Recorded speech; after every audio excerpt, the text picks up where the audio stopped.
From the flat roof of my old house in Sambro, I can turn in a circle and see all the life of my village. For the past 3 years, I have watched, wondered at, and in some cases been party to, its changes.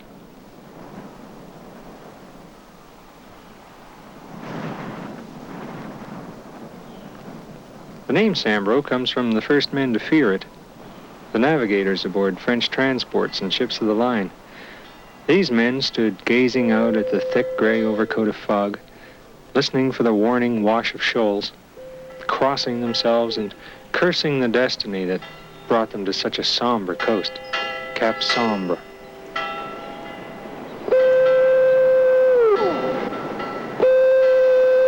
It wasn't until 1759 that the only light on the North American coast began to issue its warning and its welcome to the waters of Chebucto and the port city of Halifax just beyond. One Sambro family, the Gilkeys, served as lighthouse keepers for 144 consecutive years.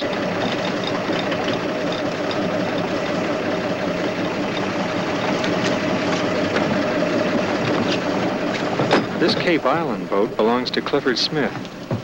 He's one of the few inshore fishermen, and may yet be one of the last.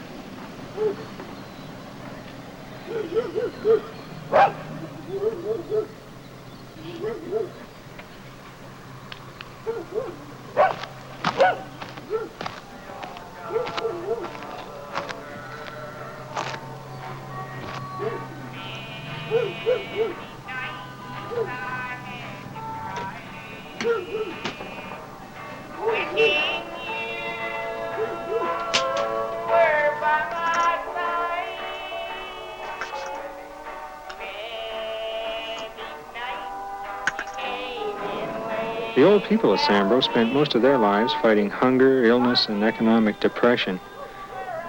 They seem well contented now and remain surprisingly active into their 80s and even 90s.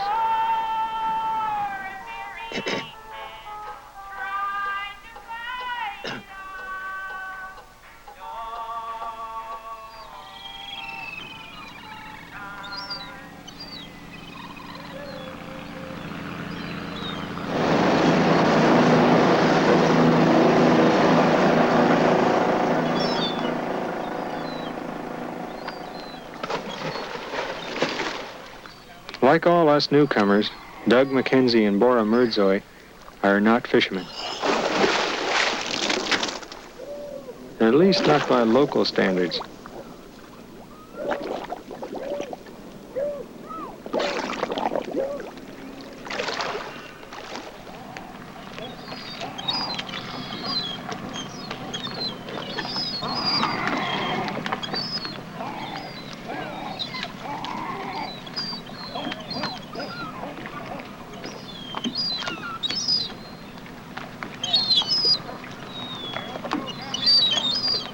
The Winston Lyons family from Vancouver are reconditioning a wartime submarine chaser. If the energies and the money go far enough, Winston's warship will become a charter vessel.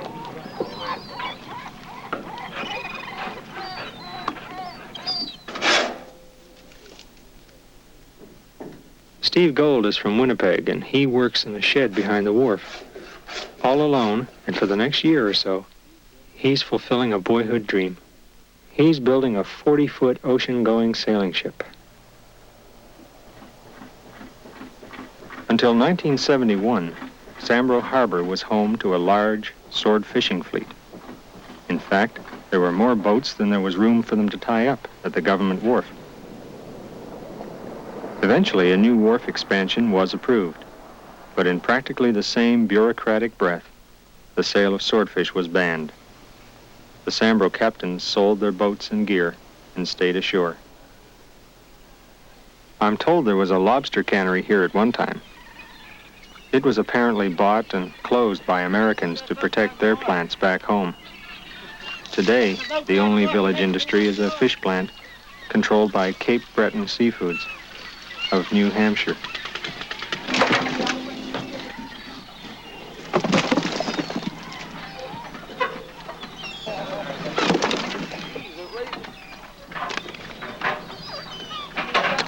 159.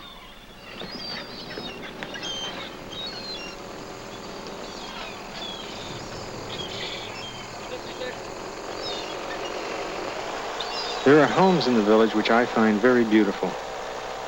And although Sambro is literally a big rock pile, wood is the material those early sailors understood best. So of wood they were built. Features like high pointed gables, pronounced corner boarding, glass-framed doors, all identify a Nova Scotian home. And while one or two of these features are found on most older houses, this one has them all, just for good measure. This old house came by ship from New England to help establish a settlement at Coot Cove. Later, it was ferried the 3 miles to Sambro Village. Now, leaking at every seam and abandoned by her owner, the old house is making its final voyage into oblivion.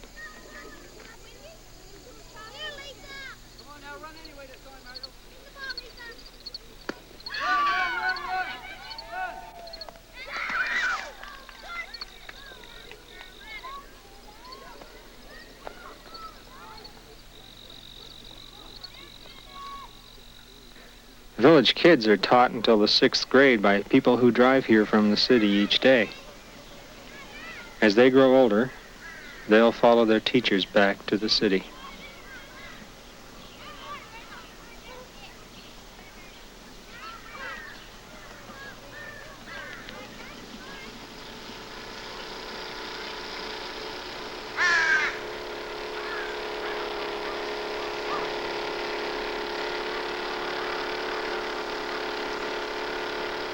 Mark Wells and Ian Nish live nearby.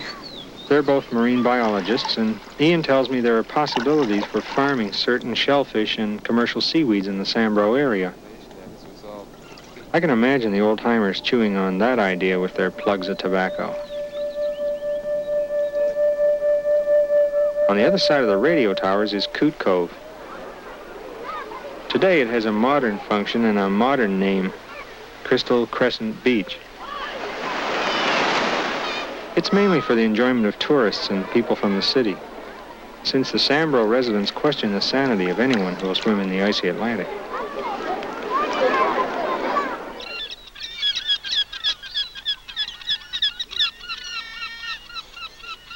Near the harbor mouth and high above the village stands the retirement home of Mr. Hill. He entertains by his swimming pool and sits in a windowed tower. Mr. Hill on the hill is the first man to build a castle in the air above Sambro.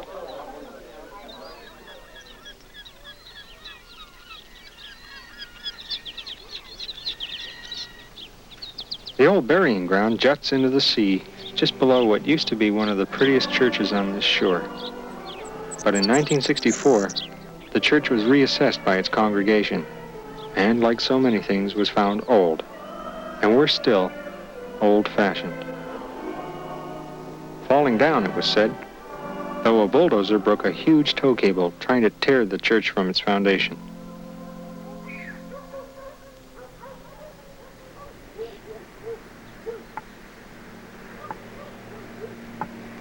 Almost every day, I see Buck Gilkey and his grandson Sammy walking the road. To me, romantically, they seem to express a continuity that won't be seen here much longer. A strong linking of past and present. A suggestion of a time and a place that saw little progress, but suffered few changes.